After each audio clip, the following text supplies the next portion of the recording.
দীর্ঘ প্রায় ২ বছর ধরে রক্ত ঝরানো গাজা যুদ্ধ হঠাৎই নতুন মোড় নিচ্ছে।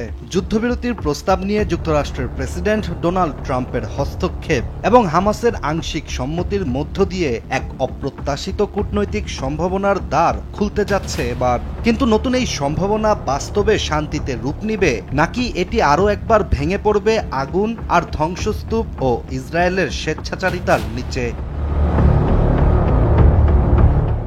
গাজা নিয়ে নতুন এই ঘটনার সূচনা গ্লোবাল সুমুদ ফ্লোটিলাকে ঘিরে। ৪৪টি জাহাজের ৪৬০ জনের বেশি মানবাধিকার কর্মী, চিকিৎসক, সাংবাদিক ও রাজনীতিক গাজার দিকে রওনা দিয়েছিলেন ইসরায়েলি অবরোধ ভাঙতে।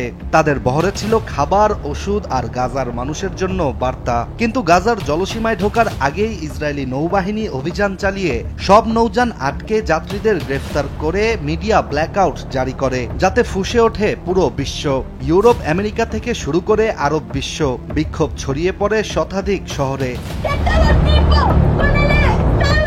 বিশ্বজুড়ে চলমান এই উত্তাপের মধ্যেই ট্রাম্প হঠাৎ এগিয়ে আসেন মধ্যস্থতা নিয়ে। তিনি ঘোষণা করেন একটি ২০ দফা যুদ্ধবিরতির পরিকল্পনা, যার মূলধারায় ছিল যুদ্ধবিরতি, সব বন্দির মুক্তি, গাজায় নিরপেক্ষ প্রশাসন, হামাসের নিরস্ত্রীকরণ এবং আন্তর্জাতিক পর্যবেক্ষণ। তবে এমন প্রস্তাবের পাশাপাশি ছিল ভয়ঙ্কর একটি হুমকিও। নতুন এই প্রস্তাব প্রত্যাখ্যান করলে গাজায় নরকের দৃশ্য নেমে আসবে বলেই জানান মার্কিন প্রেসিডেন্ট ডোনাল্ড ট্রাম্প।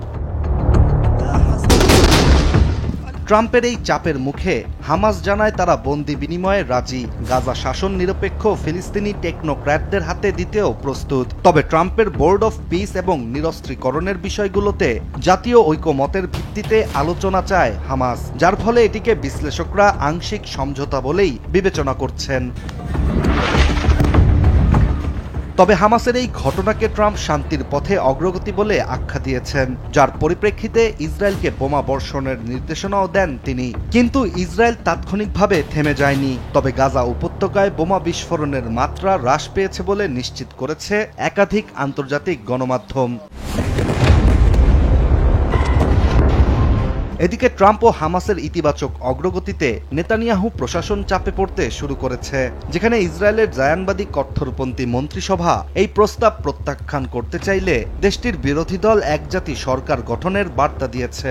এর পাশাপাশি হামাসের কাছে বন্দী ইসরায়েলিদের পরিবার যুদ্ধ থামিয়ে বন্দী মুক্তির দাবিও জানাচ্ছে।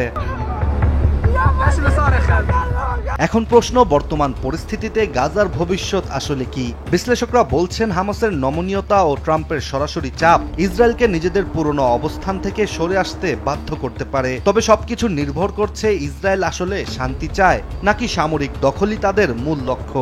গাজার ভবিষ্যৎ নির্ভর করছে কেবল অস্ত্র থামানোর ওপর নয়, বরং আন্তর্জাতিক স্বীকৃতির ভিত্তিতে ফিলিস্তিনিদের রাজনৈতিক অধিকার নিশ্চিত করার ওপরও। ফলে বর্তমানে চলমান এই আলোচনাকে অনেক গুরুত্ব দিয়ে পর্যবেক্ষণ করছে পুরো মানবজাতি। কারণ যদি বিশ্বের শক্তিধর রাষ্ট্রগুলো এবার ব্যর্থ হয়, তাহলে শুধু গাজা নয়, মানবতাও আরও একবার হেরে যাবে। ইশতিয়াক হোসেন, দেশ টিভি।